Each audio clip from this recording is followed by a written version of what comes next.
इस वक्त की बड़ी खबर के साथ एक बार फिर से आपके सामने मौजूद है, जहां पर उत्तर प्रदेश के विधानसभा चुनाव को लेकर इस वक्त की बड़ी अपडेट सामने आ रही है। योगी आदित्यनाथ को भरी सभा में होना पड़ा अपमानित। दोस्तों क्या है ये पूरा मामला, इसकी अपडेट आप तक पहुंचाएंगे। इसी के साथ में चलेंगे एक और बड़ी खबर की तरफ, जहां पर यूपी के उप मुख्यमंत्री केशव प्रसाद मौर्य को देखते ही महिलाएं बोली केशव प्रसाद मौर्य चोर है और अपने घर का दरवाजा बंद कर लिया। दोस्तों ये कहां से जुड़ी हुई बड़ी अपडेट आ रही है, इसकी जानकारी भी आपसे विस्तार से शेयर करेंगे। इसी के साथ में चलेंगे एक और बड़ी खबर की तरफ, जहां पर समाजवादी पार्टी ने अपने 159 उम्मीदवारों की लिस्ट जारी कर दिया है। एक से बड़े एक महारथी को चुनावी मैदान में उतारा गया है। दोस्तों अखिलेश यादव से लेकर आजम खान भी चुनावी मैदान में ताल ठोकते हुए नजर आएंगे। बताएंगे आपको किसको किस सीट से चुनावी मैदान में उतारा गया है। और इसी के साथ में चलेंगे एक और बड़ी अपडेट की तरफ, जहां पर ओपिनियन पोल नहीं ओपीएम पोल है, इसको लेकर भड़के सपा के प्रमुख अखिलेश यादव जोरदार निशाना साधा। वहीं पर कांग्रेस पार्टी ने भी अपने सारे महारथियों को चुनावी मैदान में उतारा है। कांग्रेस पार्टी की तरफ से पूर्व प्रधानमंत्री मनमोहन सिंह से लेकर कन्हैया कुमार चुनावी ताल ठोकते हुए नजर आएंगे। पार्टी के लिए करेंगे जोरदार तरीके से प्रचार। और इसी के साथ में बताएंगे आपको और भी बड़ी अपडेट के बारे में। लेकिन उससे पहले अगर आप भी उत्तर प्रदेश की विधानसभा चुनाव के अंदर सत्ता परिवर्तन की जोरदार लहर बहते हुए देखते हैं और इस बार दौड़ेगी साइकिल अगर आप भी करते हैं इस बात का समर्थन, तो वीडियो को लाइक करके लाल बटन दबाकर चैनल को सब्सक्राइब करके घंटे को दबाकर कमेंट बॉक्स में लिखकर बताइए यूपी ने की है दरकार, किसकी बनेगी इस बार सरकार। दोस्तों आप लोग को जो कुछ भी लगता है इस नारे में लिखकर जरूर बताइएगा। चलते हैं सबसे पहले और बड़ी अपडेट की तरफ, जहां पर योगी आदित्यनाथ के बड़े बड़े दावे हैं कि 2017 से लेकर 2022 तक उन्होंने उत्तर प्रदेश में विकास की गंगा बहाई है। लेकिन कैसी गंगा बहाई है ये मुख्यमंत्री खुद अब जनता के बीच में जब पहुंचे तो उन्हें पता चल गया। दरअसल दोस्तों योगी आदित्यनाथ भाषण दे रहे थे और भाषण लोग सामने से सुन भी रहे थे। 24 घंटे बिजली दे दिया, ये कर दिया वो कर दिया बोल रहे थे योगी आदित्यनाथ, लेकिन अचानक से पीछे बिजली चली गई, जिसके बाद लोगों ने इस पूरे मामले पर अब सोशल मीडिया पर जबरदस्त प्रतिक्रियाएं देनी शुरू कर दी है। सभी ने कहा कि बाबा जी ने जो बयान दिया तो शायद बिजली को भी अच्छा नहीं लगा और इस तरीके के झूठ सुन के वो चला गया। यानी दोस्तों इस तरीके से निशाना साधा जा रहा है। जैसा कि आप तस्वीरों में देख सकते हैं, पहले में योगी आदित्यनाथ के पीछे लाइट जल रहा है और दूसरे में दोस्तों ये लाइट बंद हो जाती है, जो इलेक्ट्रिसिटी जाने का साफ संकेत है गाजियाबाद के अंदर। और लोगों ने इस पर प्रतिक्रिया देते हुए कहा भी है कि चुनाव के दौरान में अमूमन 24-24 घंटे बिजली दी जाती है ताकि सरकार को वोट किया जाए, लेकिन ऐसा अजीब देखने को मिल रहा है जहां पर गाजियाबाद समेत उत्तर प्रदेश के अंदर लगातार बिजली कट हो रहे हैं। 6-6 घंटे तक बिजली गायब रहती है। दोस्तों आप लोगों के आसपास में किस तरीके के बिजली के हालात है लिखकर जरूर बताइएगा। चलते हैं एक और बड़ी अपडेट की तरफ, जहां पर एक और मुख्यमंत्री योगी आदित्यनाथ और दूसरी और उप मुख्यमंत्री को भी अब जनता के विरोध का सामना करना पड़ रहा है। आपको बता दें कि कौशाम्बी की सिराथू विधानसभा सीट पर एक के बाद एक मुख्यमंत्री के खिलाफ जनता का विरोध देखने को मिल रहा है। चुनाव प्रचार के दौरान केशव प्रसाद मौर्य को महिलाओं के विरोध का सामना करना पड़ा। इसका वीडियो भी अब सोशल मीडिया पर वायरल होने लगा है। आपको बता दें कि महिलाओं को जैसे ही पता चला कि सिराथू विधानसभा से चुनाव लड़ने वाले उप मुख्यमंत्री केशव प्रसाद मौर्य वोट मांगने के लिए आ रहे हैं, तो लोगों ने नारे लगा दिए केशव प्रसाद मौर्य चोर है। और उसके बाद अपने घर के दरवाजे बंद करके साफ साफ ये संकेत दे दिए हैं कि सिराथू विधानसभा हो या उत्तर प्रदेश का कोई कोना हो, बीजेपी के खिलाफ जनता ने मन बना लिया है। और कहीं ना कहीं दोस्तों इस तरीके का विरोध ये बात स्पष्ट करता है कि राज्य के अंदर बीजेपी के खिलाफ एक जोरदार गुस्सा है और जनता परिवर्तन करने को लेकर भी पूरी तरीके से तैयार बैठी है। इसी बीच आपको बता दें कि यूपी में सपा ने जारी की उम्मीदवारों की लिस्ट। अखिलेश यादव और आजम खान समेत 159 लोगों के नाम इसमें शामिल किए गए हैं। दरअसल दोस्तों यूपी के आगामी विधानसभा चुनाव में समाजवादी पार्टी ने उम्मीदवारों की लिस्ट जारी कर दी है। समाजवादी पार्टी की तरफ से 159 उम्मीदवारों की लिस्ट जारी की गई है। सपा के अध्यक्ष अखिलेश यादव करहल विधानसभा सीट से चुनाव लड़ेंगे, ये पूरी जानकारी दी गई है, यानी औपचारिक तौर पर इसका ऐलान कर दिया गया है। इसी के साथ में दोस्तों दूसरे सबसे बड़े दिग्गज नेता है समाजवादी पार्टी के आजम खान, उनको भी चुनावी मैदान में उतारा गया है। आजम खान इस बार अपने सांसद के सीट को छोड़कर अपने पुराने विधानसभा की सीट पर लौटे हैं और फिर चुनाव लड़ेंगे। आपको बता दें कि आजम खान को स्वार विधानसभा से चुनावी मैदान में उतारा गया है। और इसी के साथ में दोस्तों स्वामी प्रसाद मौर्य को लेकर भी टिकट जारी कर दिए गए हैं। इसी के साथ में सपा ने सहारनपुर की नकुड़ सीट से धर्म सिंह सैनी को उम्मीदवार बनाया है। धर्म सिंह सैनी हाल ही में बीजेपी से समाजवादी पार्टी में शामिल हो गए थे। बता दें कि धर्म सिंह सैनी यूपी कैबिनेट में मंत्री थे। सहारनपुर नगर से संजय गर्ग और सहारनपुर देहात से आशु मलिक को टिकट दिया गया है। वहीं पर शामली के कैराना से सपा ने नाहिद हसन को फिर से टिकट देकर बीजेपी के खिलाफ मोर्चा खोलते हुए कह दिया कि वो अपने उम्मीदवारों का समर्थन करेंगे। उनके खिलाफ राजनीतिक साजिश के तहत मुकदमा किया गया है। उन पर गैंगस्टर एक्ट लगाकर पुलिस ने गिरफ्तार किया। लेकिन कैराना से सीट समाजवादी पार्टी ने उन्हीं को दी है। उम्मीद करते हैं वो जीत जाएंगे। सपा के नेताओं की तरफ से भी लगातार ये उम्मीद जाहिर की जा रही है और कहीं ना कहीं दोस्तों ये कहा जा रहा है कि उनके खिलाफ राजनीतिक साजिशें चल रही हैं। लेकिन समाजवादी पार्टी अपने उम्मीदवार के साथ में चट्टान की तरह खड़ी है, उनको पूरी तरीके से बैक करेगी। और एक और अपडेट की माने तो मोदी मीडिया में जो चलाए जा रहे हैं वो ओपिनियन पोल नहीं है बल्कि ओपीएम पोल है, यानी नशे वाला पोल है, जिसे दिखाकर बीजेपी को जीतता हुआ बताने की कोशिश की जा रही है ताकि ज्यादा से ज्यादा वोटरों को प्रभावित किया जाए और राज्य के अंदर अपनी सरकार जैसे तैसे बनवा लिया जाए। रुक करते हैं एक और बड़ी जानकारी की तरफ, जहां पर कांग्रेस पार्टी ने भी उत्तर प्रदेश के विधानसभा चुनाव प्रचार के लिए अपने स्टार प्रचारकों के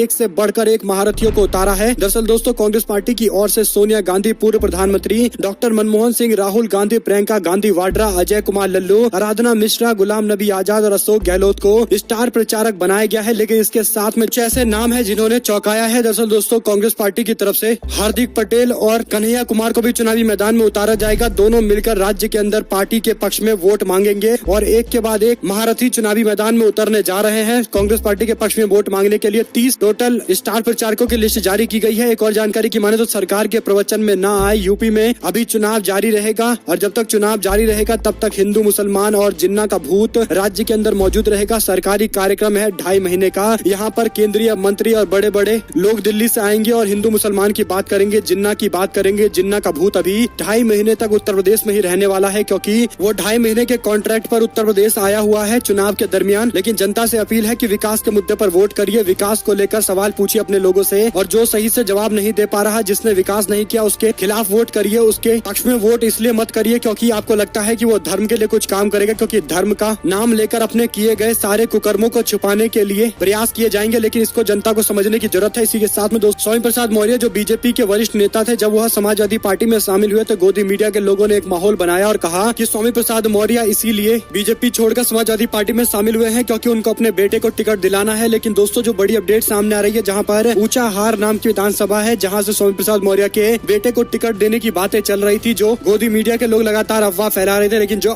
जानकारी सामने आ रही है, जहां पर समाजवादी पार्टी ने उम्मीदवारों की लिस्ट जारी की है, लेकिन जो बड़ी बात रही वो ये कि स्वामी प्रसाद मौर्य के ना तो बेटे ना उनके परिवार से जुड़े हुए किसी व्यक्ति को ऊंचाहार विधानसभा से टिकट दिया गया है, जो साफ तौर पर ये बात स्पष्ट करता है कि स्वामी प्रसाद मौर्य जो कह रहे थे वो पूरी तरीके से सच है। पिछड़े दलितों के अपमान के कारण उन्होंने बीजेपी छोड़ी थी और इसीलिए बीजेपी के खिलाफ जो मोर्चा उन्होंने खोला था, कहीं ना कहीं उसमें पूरी तरीके से सच्चाई है। और समाजवादी पार्टी के साथ में आने के बाद उन्होंने जो प्रण ले रखा है बीजेपी को उखाड़ फेंकने का, वो पूरी तरीके से सच्चाई पर आधारित दिखाई पड़ता है। आप लोग की क्या कुछ राय है, लिख कर जरूर बताइएगा। इसी के साथ में चलते हैं एक और बड़ी अपडेट की तरफ, जहां पर आरएसएस की मुस्लिम इकाई ने धर्म संसद में दिए गए नफरती बयानों की निंदा की है। आपको बता दें कि राष्ट्रीय स्वयंसेवक संघ के मुस्लिम इकाई की तरफ से हरिद्वार में दिए गए भड़काऊ बयान का निंदा किया गया है, जो साफ तौर पर ये दिखाता है कि आरएसएस के लोग दोहरे मापदंड पर चलते हैं। एक और उनसे जुड़ा हुआ संगठन इस तरीके की बातें करता है और दूसरी ओर उनसे जुड़ा हुआ दूसरा मुस्लिम संगठन जो आरएसएस ने बना रखा है वो इसका विरोध करता है। यानी दोस्तों आरएसएस दोनों तरफ से खेल रहा है। आप लोग की क्या कुछ राय है, लिखकर जरूर बताइएगा। इसी के साथ में एक और बड़ी अपडेट है, जहां पर राजभर का बीजेपी पर तंज कहा, जब डर लगता है आदमी हनुमान चालीसा पढ़ने लगता है। योगी आदित्यनाथ 5:30 बजे उठकर लगातार ट्वीट कर रहे हैं, जो साफ तौर पर यह दिखाता है कि उनको रात में 5 बजे, 4 बजे, 3 बजे जब भी ट्वीट कर रहे हैं, केवल अखिलेश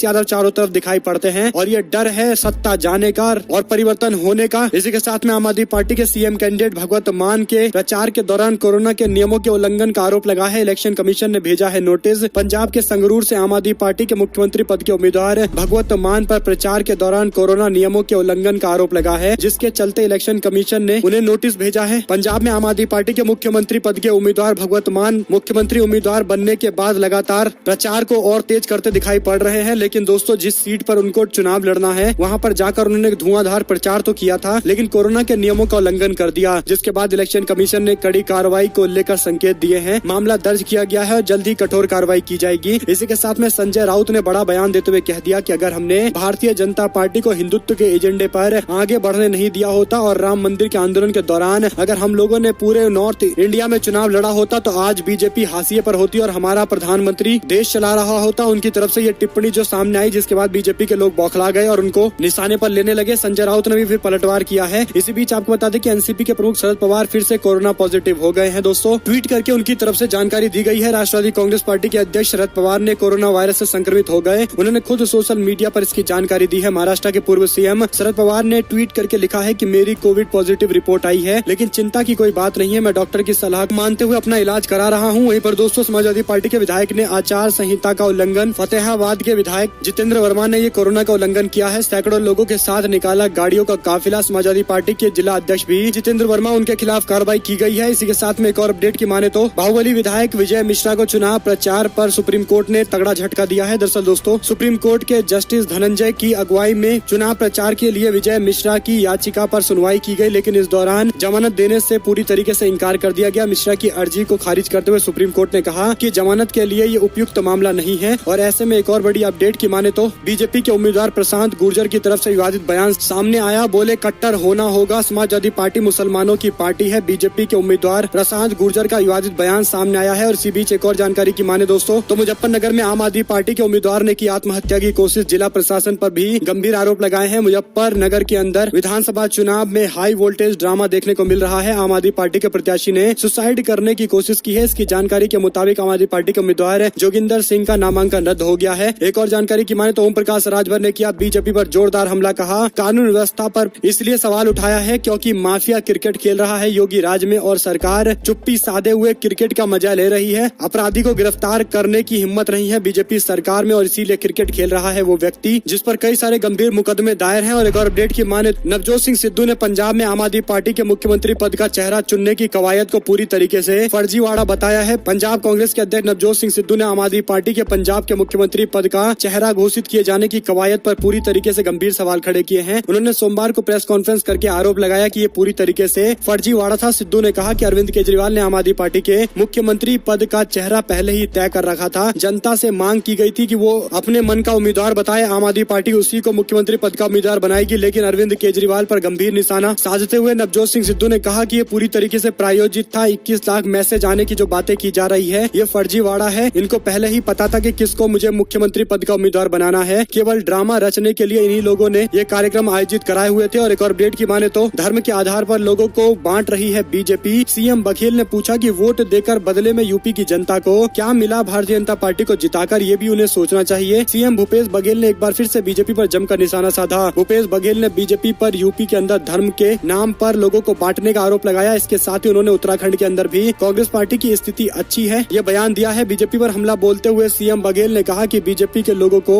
धर्म के आधार पर बांटने की आदत है और इसीलिए जनता के सामने इस तरीके के बयान दे रहे हैं। लेकिन जनता को समझना चाहिए कि बीजेपी को वोट देकर पिछली बार कुछ नहीं मिला और एक बार फिर से अगर बीजेपी को वोट दे दिया तो आगे भी कुछ नहीं मिलेगा। 10 साल का जीवन पूरी तरीके से बर्बाद हो जाएगा। और इसीलिए जनता को इस तरीके के बड़े बड़े जुमले और धार्मिक नारों में नहीं फंसकर कांग्रेस पार्टी और अन्य पार्टियों का समर्थन करना चाहिए। एक और अपडेट की माने तो राज्य यानी दोस्तों त्रिपुरा के अंदर राज्य सरकार ने सुप्रीम कोर्ट में कहा कि हिंसा पर फैक्ट फाइंडिंग रिपोर्ट प्रायोजित की गई थी। त्रिपुरा सरकार ने पिछले साल हुई सांप्रदायिक हिंसा पर वकीलों और अधिकार संगठनों की एक टीम की फैक्ट फाइंडिंग रिपोर्ट को प्रायोजित बताते हुए स्वयं के हितों को साधने वाला करार दिया है। राज्य सरकार ने हुई हिंसा की घटना की स्वतंत्र जांच की मांग को लेकर सुप्रीम कोर्ट का रुख करने वाली याचिकाओं के चुनिंदा आक्रोशों पर सवाल उठाए हैं। इंडियन एक्सप्रेस की रिपोर्ट के मुताबिक राज्य सरकार ने सुप्रीम कोर्ट में दायर हलफनामे में कहा कि कुछ महीने पहले पश्चिम बंगाल में चुनाव पूर्व और चुनाव के बाद सांप्रदायिक हिंसा के मामले को लेकर याचिकाकर्ताओं की तथाकथित जन भावना इतने बड़े पैमाने पर हुई कि सांप्रदायिक हिंसा को लेकर नहीं हिली। लेकिन अचानक त्रिपुरा जैसे छोटे राज्य के अंदर कुछ घटनाओं की वजह से जन भावनाएं हिलोरे मार रही है। उनका सीधा आरोप था कि कांग्रेस पार्टी और तृणमूल कांग्रेस के समर्थकों ने इस तरीके से त्रिपुरा को बदनाम करने के लिए याचिका दाखिल कर रखी है। दरअसल दोस्तों दो हिंसा को एक साथ बराबर बताकर कहीं न कहीं बीजेपी सरकार हिंसा को नेगलेक्ट कर रही है जो अपने आप में कई सारे गंभीर सवालों को खड़ा करता है। एक और अपडेट की माने तो पंजाब विधानसभा चुनाव से पहले अकाली दल को लगा तगड़ा झटका। ड्रग्स तस्करी मामले को लेकर विक्रम सिंह मजीठिया की अग्रिम जमानत को रद्द कर दिया गया है। एक और अपडेट है जहां पर अन्ना हजारे ने अमित शाह को खत लिखकर महाराष्ट्र में चीनी मिल के 25,000 करोड़ के घोटाले की जांच की मांग कर दी है। यानी दोस्तों इससे पहले जो किसानों के मुद्दे थे और तमाम बड़े बड़े मुद्दे थे, रोजगार का मुद्दा था, युवाओं के मुद्दे थे, उन सभी पर अन्ना हजारे गायब थे। लेकिन अब महाराष्ट्र के अंदर चाहते हैं कि 25,000 करोड़ का एक घोटाला हुआ है उसकी जांच होनी चाहिए। लेकिन सवाल ये खड़ा होता है कि इतने बड़े बड़े घोटाले देश के अंदर हो गए, चाहे राफेल से लेकर विजय माल्या का मामला हो, लेकिन एक पर भी अन्ना हजारे की तरफ से कोई बयान सामने नहीं आया। किसानों के मामले को लेकर कोई बयान सामने नहीं आया। लेकिन अब वह चाहते हैं कि महाराष्ट्र के अंदर चीनी मिल में हुए 25,000 करोड़ के घोटाले की जांच होनी चाहिए। गृह मंत्री अमित शाह को पत्र लिखा गया है। दरअसल दोस्तों हर घटना और हर घोटाले की जांच जरूर होनी चाहिए, लेकिन इस तरीके से सिलेक्टिव आउटरीच जिसे कहते हैं, यानी कुछ मुद्दों को लेकर ज्यादा प्रखर तौर पर सामने आना और कुछ मुद्दों को लेकर चुप्पी साध कर घर में बैठ जाना ही अपने आप में दोगलापन दिखाता है। और ऐसे में एक और अपडेट है जहां पर भड़काऊ भाषण देने के लिए शर्जील इमाम के खिलाफ आरोप तय किए गए हैं। धारा 124A के तहत भी मामला दर्ज किया गया है जो देशद्रोह की धारा है। यानी दोस्तों चार्जशीट में इस धारा का भी इस्तेमाल किया गया है। अब देखते हैं कि कोर्ट में जब प्रोसीडिंग चलेगी, जब ट्रायल्स चलेगा तो क्या कुछ निकल कर सामने आएगा। वहीं प्रियंका गांधी के बड़े अभियान को तगड़ा झटका लगा है। कांग्रेस पार्टी के घोषित प्रत्याशी ही छोड़ने लगे हैं अपनी पार्टी। आपको बता दें कि उत्तर प्रदेश के अंदर करीब 3 दशक से सत्ता का बनवास काट रही कांग्रेस पार्टी के लिए बड़ी खबर है, जहां पर पार्टी ने अच्छे उम्मीदवारों को चुनावी मैदान में जरूर उतारा था, लेकिन कई सारे उम्मीदवार कांग्रेस पार्टी की जहाज छोड़कर अब अन्य पार्टियों में जाने लगे हैं। एक और जानकारी की माने तो स्वामी प्रसाद मौर्य कोर्ट में पेश नहीं नहीं हुए, जिसको लेकर अब अगली सुनवाई 4 फरवरी को की जाएगी। तारीख का ऐलान भी कर दिया गया है। वहीं शिवसेना के प्रत्याशी और 19 लोगों का नामांकन खारिज हो गया। शिवसेना के प्रत्याशी है भगवान शर्मा उर्फ गुड्डू पंडित। सयाना हिंसा के आरोपी योगेश राज का भी नामांकन खारिज हो गया है। नामांकन खारिज होने के बाद समर्थकों ने भारी रोष प्रकट किया है। इसी बीच गृह मंत्री ने कैराना में जाकर पलायन का मुद्दा उठाया था, लेकिन पत्रकार बोले कहा शाह को शर्म आनी चाहिए, झूठ फैला रहे हैं और कैराना में कोई मुद्दा ही नहीं था, लेकिन बिना बात के एक मुद्दे को और ज्यादा तूल दिया जा रहा है ताकि राज्य के अंदर सांप्रदायिक विभाजन किए जा सके और राज्य में एक बार फिर से सेक्टेरियन पॉलिटिक्स हो सके। इस पर आप लोग की क्या कुछ राय है दोस्तों? कैराना के मामले को लेकर जरूर बताइएगा। इसी के साथ में एक और जानकारी की माने तो इस सीट पर अखिलेश यादव और ओम प्रकाश राजभर ने उतार दिए अलग अलग प्रत्याशी। उत्तर प्रदेश के अंदर गठबंधन तो बन चुका है, लेकिन कुछ सीटों को लेकर दोस्तों अभी भी स्थिति स्पष्ट नहीं हो पाई है। भाजपा के अध्यक्ष ओम प्रकाश राजभर और सपा के प्रमुख अखिलेश यादव के बीच में गठबंधन बन चुका है और हरदोई के संडीला विधान